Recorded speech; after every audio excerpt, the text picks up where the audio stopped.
More and more people are discovering that Vatican II said Gregorian chant should be given pride of place. But the very next sentence also praises sacred polyphony in a special way. What is sacred polyphony? Because an example is worth 1,000 words, we will examine a piece of sacred polyphony. It is a Kyrie by Guerrero, and the structure is divided into 3 different sections for obvious reasons. Before we listen to this composition, let's take a moment and examine the techniques used by Guerrero. Then we'll listen to the piece, which was chosen because it's very short. As was customary in those days, Guerrero's setting is based on an ancient chant called Beata Mater. We won't be listening to the first section, but we encourage you to do so when you're done watching this video. Guerrero takes that first part there, just 5 notes, and turns it into a marvelous song. Nor do we have time to discuss the second section, where Guerrero uses material from the second part of the chant in a wonderful manner. We will explore the third section, which is primarily based on the third section of the chant melody. By the way, if all this sounds a bit mathematical, remember that structural balance and proportionality were highly valued by the great composers. The soprano repeats this melody 3 times, but each time, Guerrero changes the rhythm to make things more interesting. Forget about the alto and bass for a moment. Let's listen only to the soprano and tenor lines. Are your ears able to hear the chant melody?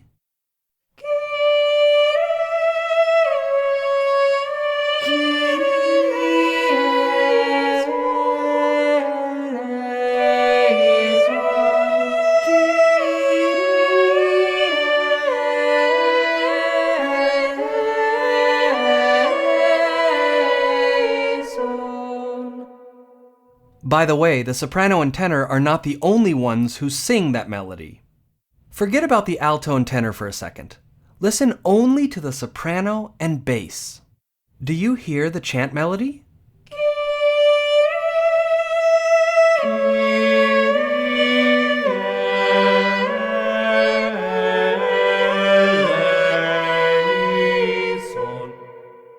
If you think it's easy to add chant melodies like these, think again, because the vocal lines are written according to special rules. The easier type of rules concern horizontal items, rhythm, which intervals follow in which direction, and so forth. The more challenging rules concern the vertical relationships. The vertical ones are fairly easy with only 2 voices, but when more voices are added, things become more difficult.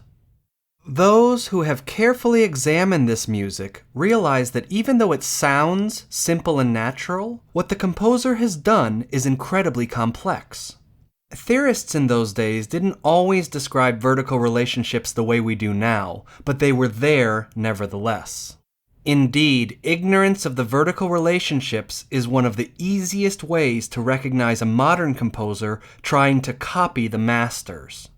When we take away the tenor and alto voices, and if you listen very carefully, you'll be able to hear a note nobody is singing. That's called an overtone, and the overtone series had an influence on how the rules came into being.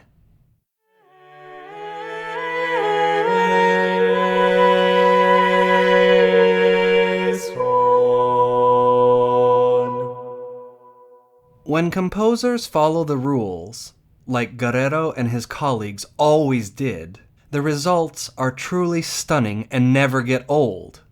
Forget about the soprano and bass for a moment. Just listen to the alto and tenor.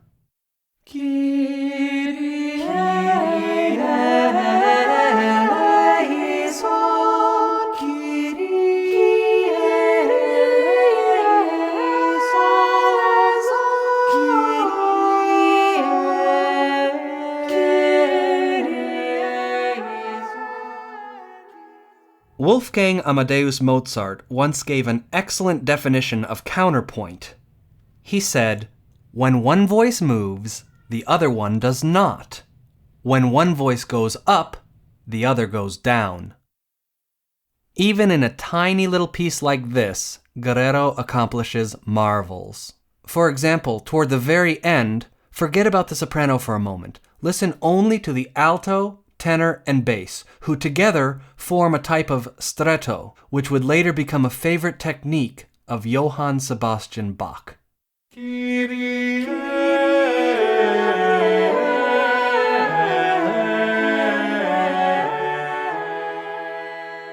We've reached the end now, and in a moment we will listen to the full piece. However, please realize that no microphone can capture the sonic effect of live polyphony, because polyphony wasn't composed for the microphone. For example, listen to just the men's voices. Do you see how the rules of polyphony are still engrossing, even when two voices are missing?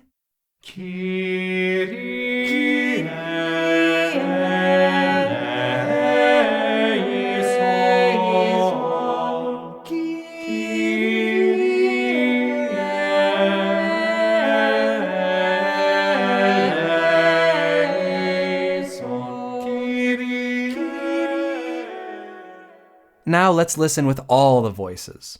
This was recorded by a few members of the volunteer choir of the new FSSP apostolate in Los Angeles. When you hear the harmonious results of rules being followed, see whether you agree with Dr. William Mart that polyphonic music reflects in a marvelous way the perfect order of God's creation.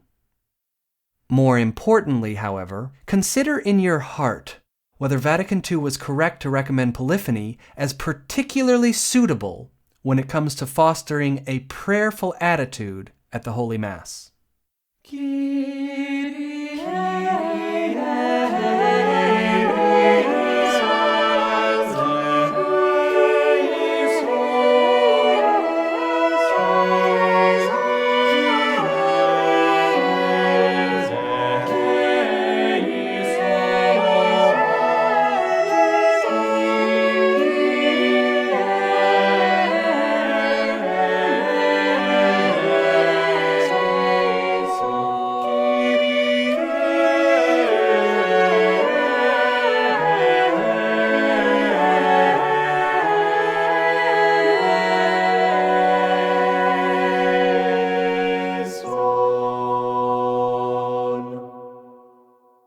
After all this, we can put forward this definition for your consideration.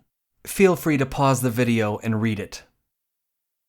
As time went on, the rules did not remain unchanged. In fact, they were developed and built upon by serious composers who, rather than trying to mimic the past, spoke in a contemporary musical language. Here are a few examples, but more could easily be added. The original thought behind this video was to give concrete examples of contemporary church music offensive from a musical perspective.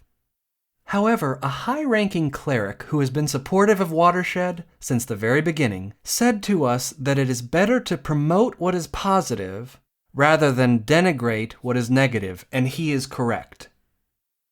In light of his sound advice, we chose to focus on the excellence of polyphony.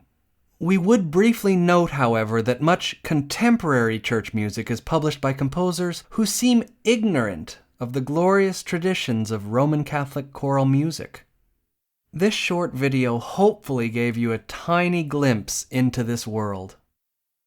It's also important to remember that before musicians can replace the propers with songs or hymns, each alternate text must be approved by the local bishop.